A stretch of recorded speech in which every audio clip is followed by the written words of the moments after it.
बुद्ध धर्माचे संस्थापक शाक्यमुनी आहेत, म्हणजेच शाक्यांचे संत. त्याला बुद्ध म्हणूनही ओळखले जाते, ज्याचा अर्थ ज्ञानी आहे. शाक्यमुनींचे मूळ नाव चौधरी सिद्धार्थ आहे, जो भारताचा युवराज होता. राज्य तो आता नेपाळ आणि भारताच्या दक्षिण सीमेवर आहे. त्याचे वडील राजा जिग्मे फान आहेत आणि त्याची आई राणी मोन्या आहे, जी शेजारच्या देशातून आहे. जिग्मे ती स्वर्ग आणि पृथ्वीचा शासक राजा शांजूची जुळी बहीण आहे. राजा जिग्मेशी लग्न केल्यानंतर राणी मोन्या अनेक वर्षे गर्भवती नव्हती. एके रात्री राजा जिग्मेला स्वप्न पडले की एक 6 दात असलेला पांढरा हत्ती त्याच्या अंगात उडत आहे. अशातच तो गर्भवती झाला. भारतात स्त्रिया मुलांना जन्म देण्यासाठी आईच्या घरी परत जातात अशी परंपरा आहे. म्हणून राणी मोन्या जन्म देणार होती आणि राजा जिग्मे अनेक कामगारांचा होता. ते स्वर्गाच्या नगराकडे निघाले. लॅम्पिनी गार्डनच्या वाटेवर राणी मोन्या गाडीतून उतरली आणि विश्रांती घेतली. राजा जिग्मेने एक निश्चिंत झाड उचलले तेव्हा त्याच्या उजवीकडून राजकुमार सिद्धार्थचा जन्म झाला. तथापि राजा सिद्धार्थाच्या जन्मानंतर 7 दिवसांनी राणी मोन्या यांचे निधन झाले. राजा जिग्मेने राणी मोन्याच्या धाकट्या बहिणीशी लग्न केले, बोधपती. तिने सिद्धार्थाला प्रौढ म्हणून वाढवले. सिद्धार्थ जन्मतःच बुद्धिमान होता. जेव्हा ते 12 वर्षांचे होते तेव्हा त्यांनी भारतातील सर्वोच्च स्तरावरील ज्ञानात प्रभुत्व मिळवले होते. त्याला 5 नावे आणि 4 गर्भ होते. 5 नावे आहेत: सिंगमिंग, बॉंगजियाओमिंग, यिफंगमिंग, यिंगमिंग, निमिंग हे 4 गर्भ आहेत. लिजुफेतू, कुओमाफेतू, येरुफेतू आणि अडाफेतू. राजा जिग्मे 16 वर्षांचा असताना त्याने राणी मोन्याशी लग्न केले. त्यांचे जीवन आनंदाने भरलेले होते. मात्र एका गोष्टीने त्याचे आयुष्य बदलले. एके दिवशी राजा जिग्मेने शहरातून हाकलून दिले. जेव्हा तो शहराच्या 3 दरवाजांमधून गेला, पूर्व, दक्षिण आणि पश्चिम, त्याने मृत्यूच्या 3 अवस्था पाहिल्या: मनुष्य, वृद्ध आणि आजारी. त्याला कळून चुकले की प्रत्येकाला एक वेदना असते जी टाळता येत नाही. नंतर जेव्हा राजा जिग्मे उत्तरेकडील दरवाजातून गेला तेव्हा त्याला एक चालताना दिसला. नशिबाच्या बंधनातून मुक्त होण्यासाठी राजा जिग्मेने या प्राचीन प्रथेचे पालन करण्याचा निर्णय घेतला. आपल्या 29व्या वाढदिवसाच्या रात्री तो आपल्या पत्नी आणि कुटुंबास सोडून राजवाड्याच्या बाहेर गेला. एकटे ध्यान. राजा जिग्मे राजवाडा सोडल्यानंतर राजा जिग्मे गरिबीचे जीवन जगले. त्यानंतर तो कलामा नावाच्या ऋषींच्या भेटीला गेला. हा लजाग्रू पर्वतावर राहणारा एक संन्यासी आहे.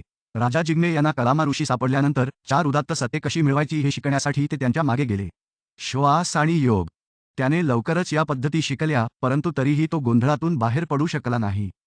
कारण त्याला डुकराच्या वेदनांचे कारण, वेदना दूर करण्याचा मार्ग सापडत नव्हता. म्हणून राजा जिग्मे कलामा सोडून गेला.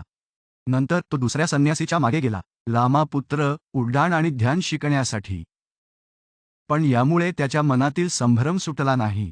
यावेळी राजा जिग्मे यांनी स्वतःचं उत्तर शोधण्याचा निर्णय घेतला. एके रात्री राजा जिग्मे बर्फाळ पर्वतावर ध्यान करत होता. 5 संन्यासी त्याच्या कर्तृत्वाचा आदर करतात आणि त्याचे अनुसरण करण्यास तयार होते. तेव्हापासून ते एकत्र भटकत जंगलात राहू लागले.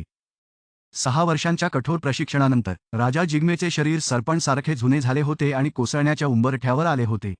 पण तरीही त्याला खरा मार्ग सापडला नाही. यावेळी राजा जिग्मे यांच्या लक्षात आले की त्यांचे दुःख निरर्थक आहे. त्यामुळे 6 वर्षांच्या अंगावरील धूळ धुण्यासाठी तो मैत्रे नदीवर गेला. 6 वर्षांनंतर राजा जिग्मेने आपली शारीरिक ताकद परत मिळवली. त्याच्यामागे आलेल्या 5 संन्याशांना वाटले की त्याने त्याग केला आहे. ते सर्व त्याला सोडून गेले. तर राजा जिग्मे पुत्रजया येथील एका बर्चच्या झाडाखाली एकटाच आला.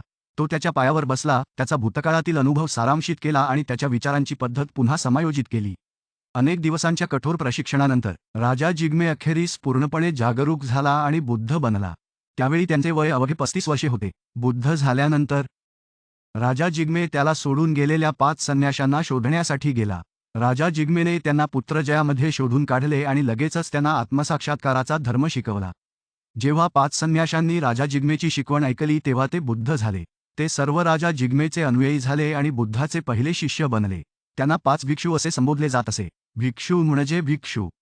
तेव्हापासून बौद्ध धर्मात धार्मिक गट तयार करण्यासाठी 3 घटक आहेत: बुद्ध, सिद्धांत, सहभागी. राजा जिग्मे हा नेता होता.